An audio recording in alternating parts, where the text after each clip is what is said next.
에스겔 33장 21절에서 33절까지 읽겠습니다.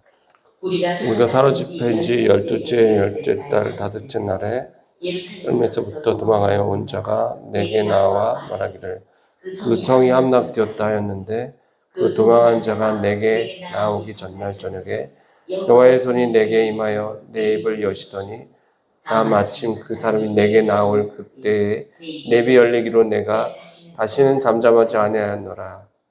여호와의 말씀이 내게 임하여 이르시되 인자야 이 이스라엘의 이 황폐한 땅에 거주하는 자들이 하라 이르기를 아브라함은 오직 한 사람이라도 이 땅을 기업으로 얻었나니 우리가 많은즉 더욱 이 땅을 우리에게 기업으로 주신 것이 되느니라 하는도다. 그러므로 너는 그들에게 이르기를 주 여호와께서 이같이 말씀하시되 너희가 고기를 핏째 먹으며 너희 유상들에게 눈을 들며 피를 흘리니 그 땅이 너희의 기업이 될까 보냐. 너희가 칼에 믿어 가증한 일을 행하며 각기 이웃의 아내를 더럽히니 그 땅이 너희의 기업이 될까 보냐 하고 너는 그들에게 이르기를 주 여호와께서 이같이 말씀하시되 내가 나의 삶을 두고 맹세하노니 황무지에 있는 자는 칼에 엎드러뜨리고 들에 있는 자는 들짐승에게 넘겨 먹히게 하고 산성과 굴에 있는 자는 전염병에 죽게 하리라. 내가 그 땅이 황무지와 공포의 대상이 되게 하고 그 권능의 교만을 그치게 하리니 이스라엘의 산들이 황폐하여 지나갈 사람이 없으리라. 내가 그들이 행한 모든 가증한 일로 말미암아 그 땅을 황무지와 공포의 대상이 되게 하면 그때 내가 여호와인 줄을 그들이 알리라 하라. 인자야 민족이 담 곁에서와 진문에서 너에 대하여 말하며 각각 그 형제와 더불어 말하여 이르기를 자 가서 여호와께로부터 무슨 말씀이 나오는가 들어보자 하고 백성이 모이는 것 같이 내게 나오며 내 백성처럼 내 앞에 앉아서 내 말을 들으나 그대로 행하지 아니하니 이는 그 입으로는 사랑을 나타내어도 마음으로는 이익을 따름이라. 그들은 내가 고운 음성으로 사랑의 노래를 하며 음악을 잘하는 자 같이 여겼나니 내 말을 듣고도 행하지 아니하거니와 그 말이 응하리니 응할 때에는 그들이 한 선지자가 자기 가운데 있었음을 알리라. 아멘. 말씀을 듣는 자에서 행하는 자로라는 제목을 가지고 말씀을 증거하도록 하겠습니다. 우리 삶에는 우리 마음을 송두리째 뒤흔드는 소식들이 전해집니다. 기쁜 소식도 있죠.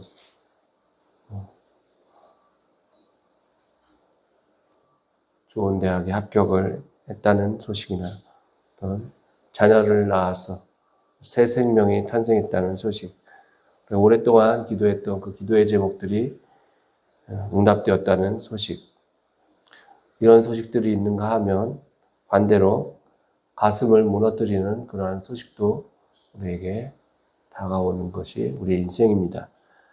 사고 소식이나 어떤 질병 혹은 사랑하는 사람의 부고와 같은 것들입니다. 오늘 말씀에서는 에스겔이 포로로 끌려갔던 포로지에서 들은 소식이었습니다. 그것은 바로 예루살렘이 함락되었다는 비극적인 소식이었습니다. 수년 동안이나 선지자들이 경고했던 그 심판의 말씀이 실제로 이루어졌던 것입니다. 그 소식은 단순하게 나라가 멸망했다는 것에서 그치는 것이 아니라 하나님의 말씀이 항상 언제나 성취된다는 사실을 증명하는 사건인 것입니다. 그런데 더 놀라운 것이 있습니다. 그것은 그 충격적인 현실 속에서도 사람들은요, 하나님 말씀이 항상 이루어진다는 그것을 체험하고서도 여전히 말씀을 듣고도 행하지 않는 그런 삶을 계속해서 살아갔다는 것입니다. 그들은 말씀을 듣기는 했으나 삶으로 연결되지 못하였습니다. 이 말씀을 통해서 우리 신앙이 단순히 듣고 잊어먹는 그런 자리에 머물지 않고 그 말씀이 마음이 심겨져서 100배, 60배, 30배 열매 맺는 우리의 삶이 되기를 주님의 이름으로 축원합니다. 따라합시다. 첫 번째, 하나님의 말씀은 반드시 성취됩니다. 21절에 보면은 12째 해 10째 달 5째 날에 예루살렘에서 도망하여 온 자가 내게 나와 말하기를 성이 함락되었다 하였느니라 라고 말씀하고 있습니다. 예루살렘이 멸망한 것은 단순히 전쟁 실패가 아닙니다. 그것을 하나님께서 여러 차례 경고하였음에도 불구하고 돌이키지 않은 백성들의 불순종의 결과였던 것입니다. 하나님 말씀은 언제나 반드시 이루어집니다. 그러나 우리는 종종 말씀을 들으면서도 좀 나중에 이렇게 미루곤 하죠. 건강검진에서 시험 신호를 들었는데도 여전히 예전 습관대로 사는 사람과 같아요. 당신 하루에 1시간씩 운동해야 돼요. 그렇지 않으면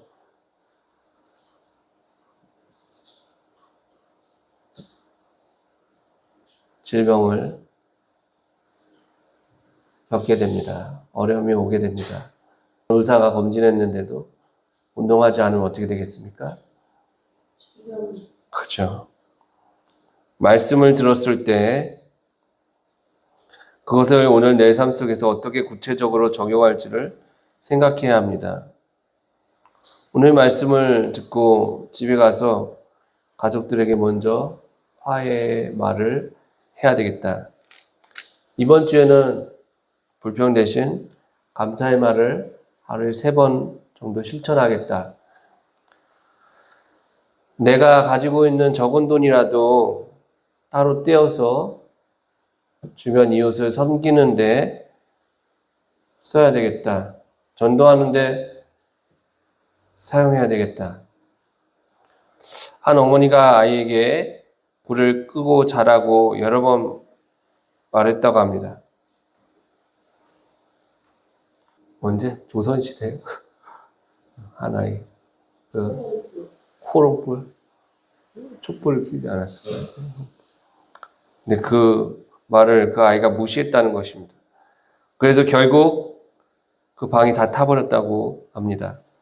말씀은 단순한 경고가 아니라 현실 가운데서 반드시 이루어지는 하나님의 약속입니다. 사랑하는 여러분, 하나님의 말씀을 붙잡고 지금 오늘부터 순종하는 삶을 살아가길 바랍니다. 말씀의 능력과 은혜를 경험하시기를 주님의 이름으로 축원합니다. 30절에서 32절까지 말씀 봅시다.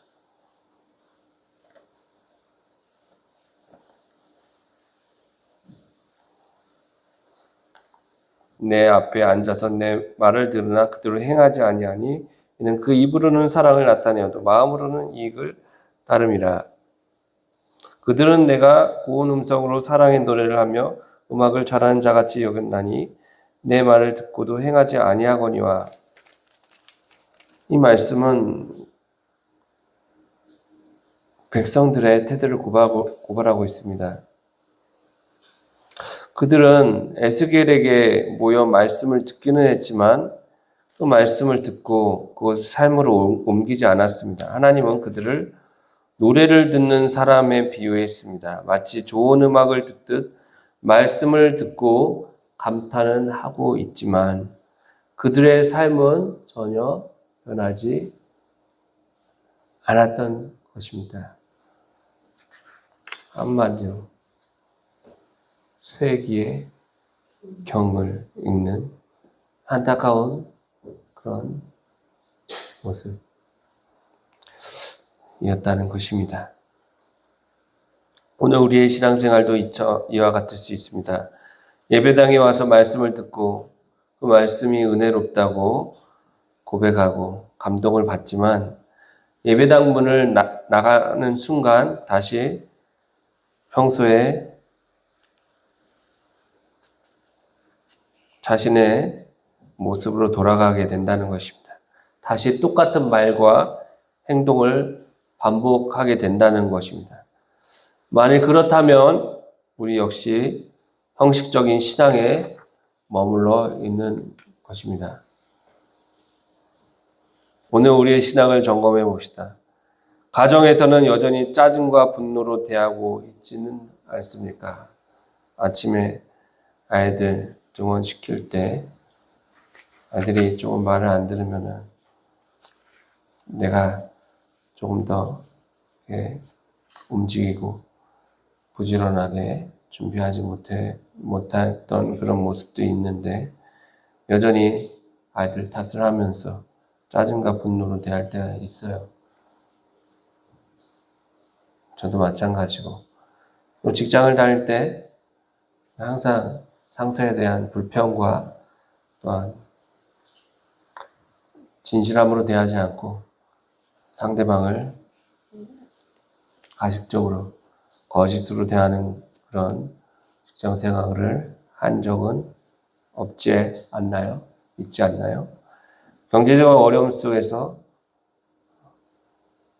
감사하기보다도 원망을 하고 불안해하고 또 염려하고 있는 그런 모습이 있지는 않습니까? 한 직장인이 주일에는 예배를 드리며 눈물을 흘렸지만 직장에선 똑같이 거짓 보고를 하고 동료를 험담했습니다. 동료가 이야기하기를 당신 교회 다닌다면서 왜 삶은 그러냐? 그렇게 묻자 그는 큰 충격을 받았어요. 말씀을 듣기는 했으나 행하지는 않았습니다. 우리의 신앙이 껍데기에 머무르고 가정과 직장, 일상의 언어와 행동 속에서 그렇게 껍데기에 머무르는 그런 신앙생활을 하면 안 되죠. 거기 벗어나서 정말 그 하나님 말씀이 우리 삶 가운데 드러나기를 주님의 이름으로 축원합니다. 자, 세 번째 따라서 이야기하겠습니다. 말씀을 듣는 자에서 행하는 자가 되어야 합니다. 33절 그 말이 응하리니 응할 때에는 그들이 한 선지자가 자기 가운데에 있었음을 알리라. 말씀은 반드시 이루어집니다. 그러나 백성들은 그 말씀의 성취를 본 후에야 선지자가 그가 선지자였구나. 우리 가운데 선지자가 있었구나 라고 깨달았다고 합니다. 그것은 너무 늦은 후에였습니다. 중요한 것은 무엇입니까? 말씀이 이루어진 것, 말씀의 성취를 본 후에 믿는 것이 아니라 성취되기 전에 믿고 순종하는 것입니다. 야고보서 1장 22절 말씀에서도 너희는 말씀을 행하는 자가 되고 듣기만 해서 자신을 속이는 자가 되지 말라라고 말씀하였습니다.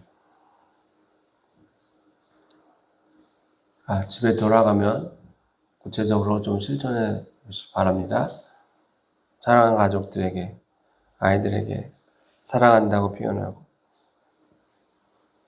잘못한 것이 있으면 미안하다고